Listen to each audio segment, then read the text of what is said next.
हम लोग question number 13, 14, 15 बनाने से पहले मैं बैलेंस शीट का फॉर्मेट बताता हूँ कि बैलेंस शीट में क्या क्या चीज़ आती है। ठीक है, तो इधर देखना बैलेंस शीट में क्या क्या चीज़ आता है हमारा। ठीक है, बैलेंस शीट एज ऑन करके डेट डाल देते हैं हम लोग।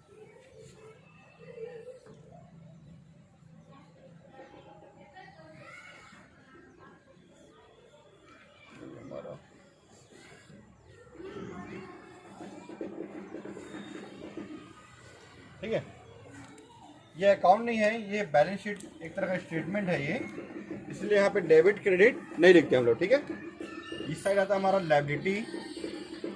ठीक है, जैसे मान चलो इसमें क्या क्या चीज़ें आती है बता रहा हूँ। ठीक है, जिससे हम लोग जैसे हमारा क्लोजिंग स्टॉक है, क्लोजिंग स्टॉक जो हमारा माल है ना, लास्ट में जो बचा रहता है जिस दिन हम लोग हिसाब किताब करते हैं। जैसे मान चलो हमारा जो डेट है एज ऑन 31 मार्च 2020 ले लेते हैं। ठीक है, 20 या 21 ले लेते हैं, आने वाला है जो 31 मार्च 2021। ठीक है, क्लोजिंग स्टॉक मान चलो हमारा कितना बचा है, 20,000 का सामान बचा हुआ है। ठीक है, हमारे बिजनेस में कैश रखा हुआ है, तो कैश इन हैंड बोलते हैं जो हमारे पास पड़ा हुआ है।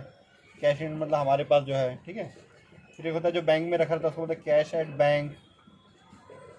ठीक है,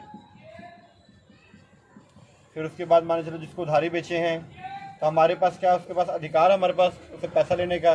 ठीक है, ये सबको क्या बोलते हैं हम लोग, एसेट्स बोलते हैं, एसेट्स। ठीक है, और ये होता है हमारी लायबिलिटी। लायबिलिटी मतलब जिसको पेमेंट करना है। जैसे डेटर है, जिसको उधार बेचे तो क्या बोलते हैं, डेटर्स। अब जिसे खरीदे हो आप उसको पैसा देना है ना, तो आपकी क्या है वो लायबिलिटी है, तो आता है आपका क्रेडिटर्स में। ठीक है, ये क्रेडिटर हो गया। ठीक है, जिससे हम लोग उधार खरीदते हैं। ठीक है, ऐसे होता है एक बिल रिसेबल, जिसे हम लोग किसी को उधार बेचे हैं, अब बदले में उसको क्या कर दिया, हमको एक बिल साइन करके दिया है, तो हमारे पास अधिकार उसे पैसा लेना है। वो 1 महीने बाद 2 महीने बाद बिल साइन मतलब साइन करके दिया कि मैं 1 महीने बाद 2 महीने बाद आपको पैसा दूंगा, ये बिल रिसेबल हो गया।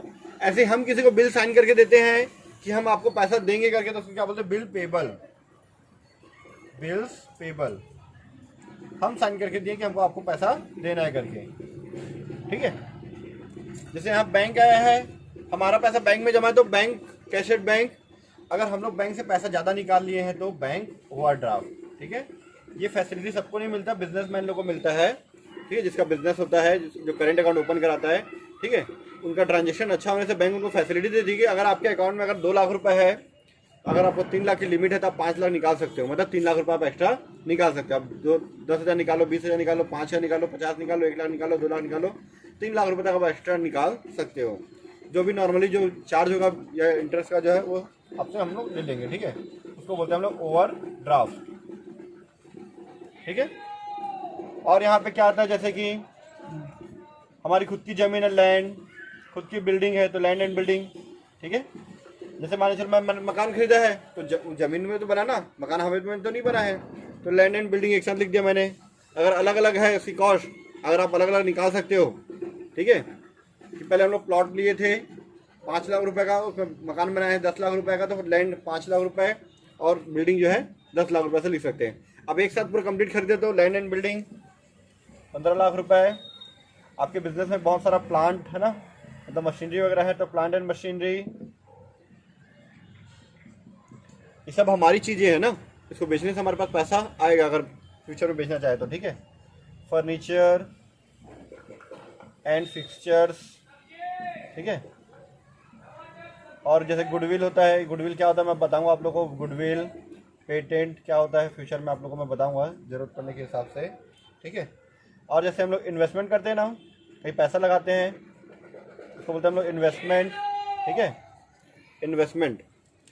और उसके अलावा हमारे पास क्या क्या चीज़ें आएगा इन्वेस्टमेंट के बाद, जैसे एक्रूड इनकम। ठीक है, आपकी कोई इनकम है जो अभी मिला नहीं है तो उसको बोलते हैं हम लोग एक्रूड इनकम। और सामने वाला नहीं दिया है तो उसको क्या बोलते हैं, उसके लिए होता है वो आउटस्टैंडिंग। अगर हम लोग किसी खर्चे का पेमेंट नहीं करते, जैसे आपका बिजली बिल आया आप उसको पेमेंट नहीं किए, तो उसको बोलेंगे आउटस्टैंडिंग एक्सपेंसेस। ठीक है, इंश्योरेंस। इंश्योरेंस क्या करते हैं हम लोग, पहले इंश्योरेंस का पैसा देते हैं, उसके बाद हमारा इंश्योरेंस होता है। ऐसा नहीं है आपका इंश्योरेंस हो कि आप पैसा 1 साल बाद दे रहे हो, 1 महीने बाद दे रहे हो, ऐसा नहीं है। तो इंश्योरेंस वगैरह केस में क्या होता है, पहले से पैसा देना पड़ता है, उसको बोलते हैं प्रीपेड इंश्योरेंस। तो प्रीपेड का उल्टा क्या होता है, जैसे हमको मिल रहा है अगर, तो उसको बोलते हैं सॉरी प्रीपेड इधर आता है ना, क्योंकि आप पहले से पैसा दोगे तो आपका अधिकार है कि वो इंश्योरेंस करके देगा, या फिर आप उससे पैसा वापस ले सकते हो। पहले से पेमेंट किए ना, तो आपका क्या है, ये अधिकार है, एसेट्स है। अगर वही जिस कंपनी को मिल रहा है पहले से, तो उसकी क्या है, वो उसका दायित्व है कि हमारा वो इंश्योरेंस करे या हमारा पैसा वापस करे, लायबिलिटी है ना। तो उसको बोलते हैं एडवांस इनकम, ठीक है। और लगभग बहुत सारी चीज़ें इसमें आती है, वो धीरे धीरे हम लोग क्वेश्चन के हिसाब से देखेंगे, ठीक है। अब फिर लास्ट में इसमें आता है कैपिटल। मानो चलो कैपिटल कितना आपका 50,000, इसमें हम लोग क्या करते हैं, नेट प्रॉफिट को ऐड कर देते हैं, नेट प्रॉफिट।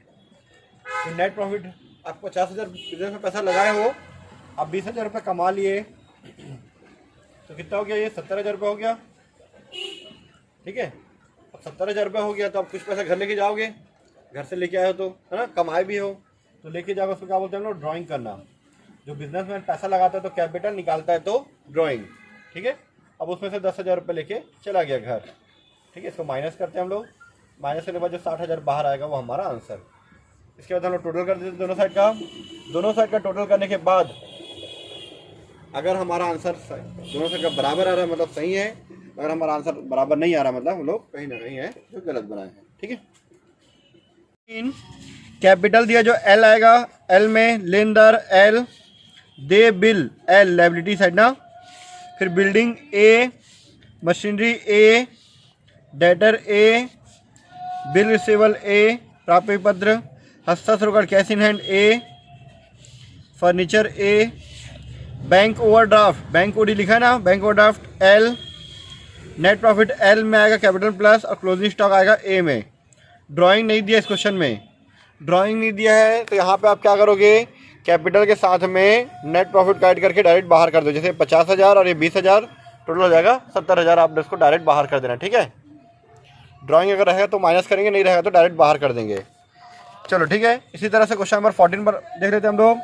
14 जो दिया है, जैसे दिया है हिंदी में दिया है, इंग्लिश में नहीं दिया है, हस्ताक्षर जिसको बोलते हैं हम लोग cash in hand, cash in hand English में हमारे ध्यान से देख लेना, ठीक है। ये आता है ए में, ठीक है। यंत्र जो मशीनरी है वो भी ए में, बिल्डिंग ए में, लेनदार क्रेडिटर एल में, बैंक लोन एल, बैंक ऋण, ठीक है। प्राप्य पत्र ए में, आहरण तो कैपिटल में जाके माइनस होता है, लायबिलिटी साइड एल लिख देता हूँ मैं इसको। देनदार डेटर, डेटर हमारा ए में आएगा, देय विपत्र एल में आएगा, एल। बिल्स पेबल, दे मतलब बिल्स पेबल ना, कैपिटल एल में। उपस्कर मतलब फर्नीचर, उपस्कर मतलब फर्नीचर ए में आएगा, नेट प्रॉफिट एल में आएगा ना, शुद्ध लाभ। और लास्ट में क्लोजिंग स्टॉक जो है वो भी ए में आएगा, ठीक है। ये हो गया। इसके बाद क्वेश्चन नंबर 15 देखना। 15 में हमको एसेट्स दिया हुआ क्या क्या चीज़ें हैं और लायबिलिटी दिया हुआ है, लेकिन हमारे साथ जो संपत्ति देना एसेट में ड्राइंग दे दिया 191 रुपीज़, वो आप कैपिटल में आके माइनस होगा, ठीक है। अगर आप एसेट साइड में ड्राइंग को लिख दिए और लायबिलिटी साइड माइनस नहीं किए तो भी दोनों साइड टोटल बराबर आएगा, पर वो सही नहीं है। ड्राइंग जो 191 रुपीज़ वो कैपिटल में माइनस हो जाएगा, ठीक है। पहले क्या करेंगे, कैपिटल में नेट प्रॉफिट को ऐड कर देंगे और ड्राइंग को माइनस कर देंगे, आपका आंसर आ जाएगा।